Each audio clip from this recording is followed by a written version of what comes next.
Vous prenez tous les communiqués aussi bien de la RTC que des opérateurs économiques, ils vous disent le retour aux prix d'avant le 6 avril. Mais quels sont ces prix? C'est ce qu'on ne nous dit pas. Alors, qu'est-ce qui a mis le feu aux poudres? Je vais pas faire la genèse de l'affaire, mais il faut bien comprendre que je vais résumer en une, deux phrases.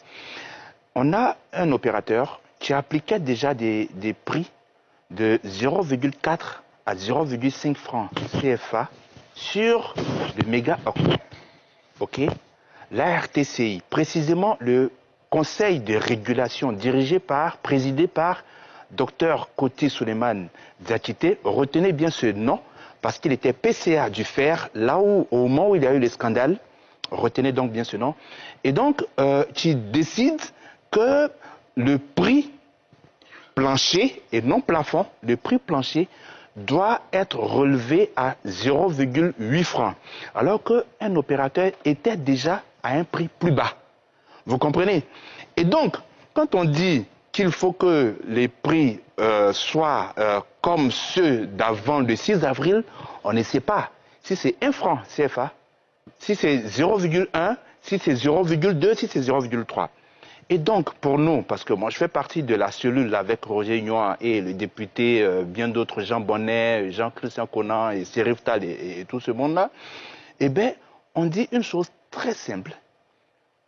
Le prix plafond, étant donné que la RTCI, dans sa communication de janvier, dans sa décision de janvier qui n'a pas été publiée, mais dont nous avons les documents, la RTCI dit que, en dépit du fait que les opérateurs ne respectaient pas le prix de 1 franc CFA, okay, en dépit de cela, les opérateurs ont fait des bénéfices allant jusqu'à 30%.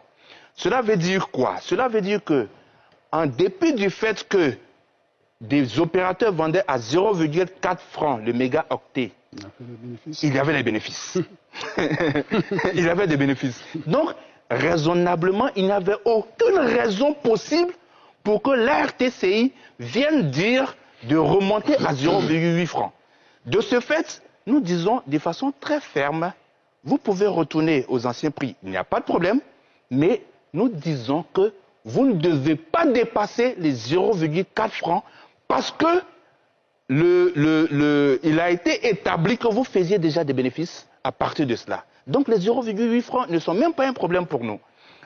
C'est aussi clair que cela.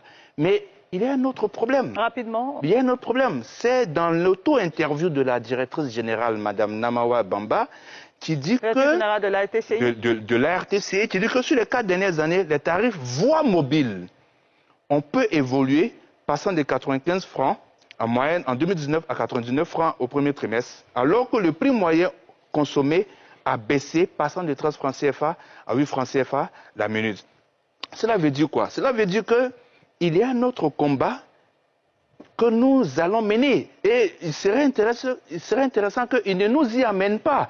Parce que, je vais vous surprendre, en France, selon les forfaits, on est aujourd'hui aux appels illimités. Vous prenez par exemple le forfait mobile qui est à 100 gigaoctets à 16,99 € par mois pendant 12 mois. Cela donne quoi? Cela donne 11 000 francs CFA. 11 000 francs CFA pour 100 gigaoctets. La France tient un niveau de vie beaucoup plus élevé que la Côte d'Ivoire. Avec 11 000 francs CFA, vous avez 11 gigas en Côte d'Ivoire. 100 gigas. Avec 11 000 francs CFA, vous avez 11 gigas en Côte d'Ivoire. Okay. Pendant qu'en France, vous avez 100 gigas avec des appels illimités. Ce n'est pas possible.